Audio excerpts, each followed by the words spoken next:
Well, it looks like we finally found something we can all agree on with the Ukraine conflict. Russia has issued an arrest warrant for the Rhino Senator Lindsey Graham. Hey, gang, it's me, Dr. Steve. So what do you think about that? Let me know in the comments below, and let's dive right in.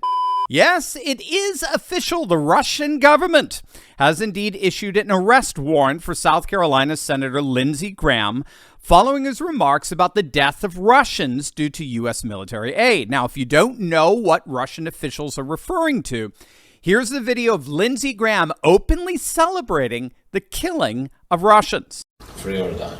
Free or die. Now you are free. Yes. And we will be. And the Russians are dying. It's the best money we've ever spent. Thank you so much.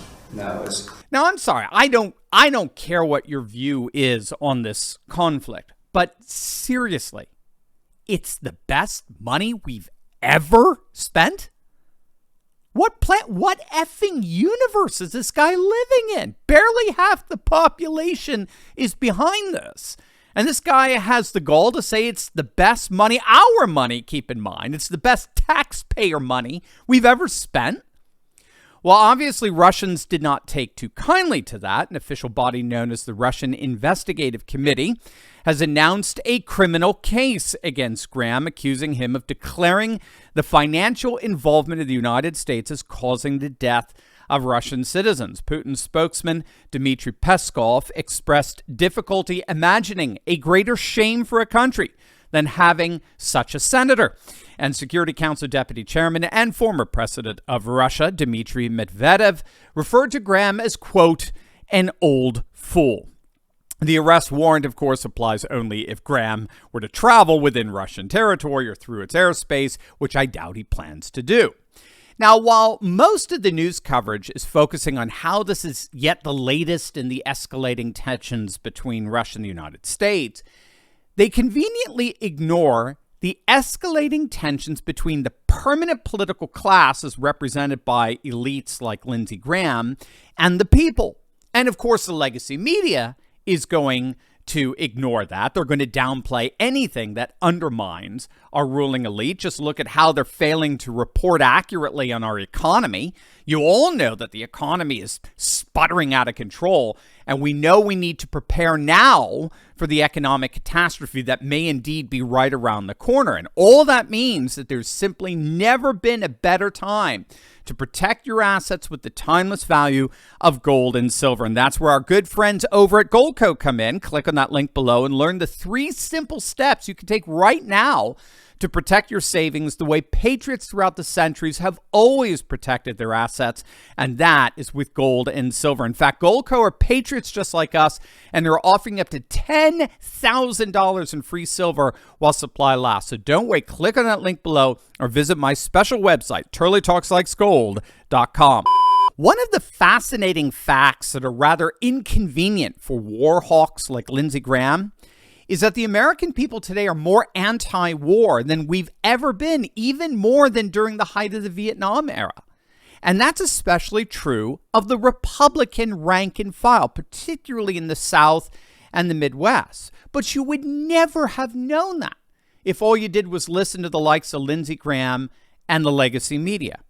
Our permanent political class is absolutely obsessed with war, going to war with Russia, with China, with Iran. All the while, we the people are more united against such efforts than perhaps we've ever been before. And so the irony is that our unprecedented unity is provoking a massive division, a division between the people and the permanent political class. In fact, I heard one scholar observe that in many respects, our nation, the United States, may indeed be more divided than any other nation on the planet. The gap between the people and the ruling elite may indeed be wider here than anywhere else on the globe. A recent Gallup survey found that trust in our nation's fundamental institutions, from our federal government to our legacy news media to law enforcement to elections, is at an all-time low and is one of the lowest for any nation in the world. We are, in effect, going through what scholars call a crisis of legitimacy. What we have to understand is that the stability of any government rests on a concept that Weber referred to as legitimation. From Weber onwards, nation-state scholars have observed that the key characteristic of the modern state is the monopolization of violence within a given territory. So as such, the nation state is the symbol of ultimate authority with no power or principality, secular or religious, above it. And so the only way that such an entity can function outside of tyrannical control is through the process known as legitimation, the ability of the state to persuade the vast majority of the citizens of its trustworthiness, that the various administrations and institutions and branches collectively work together for the good and favor of the vast majority of the people. The moment that confidence erodes, the stability of the government is in trouble. And that is exactly what we're seeing in our nation today. So the irony in all of this is that this arrest warrant issued by Russia is perhaps the one thing we can all agree with over this horrifically tragic conflict in Ukraine. It's time we got rid of these rhinos and elites that plague our political class and elect people who actually represent our values, interests, and concerns rather than ignore and denigrate them. Hey gang, if you want to connect with more courageous patriots and start taking action and organizing, be sure to join my Telegram group. I post the latest breaking news I find interesting and chat with my favorite patriots around the country and even the world. Click the link in the description below and join the conversation today.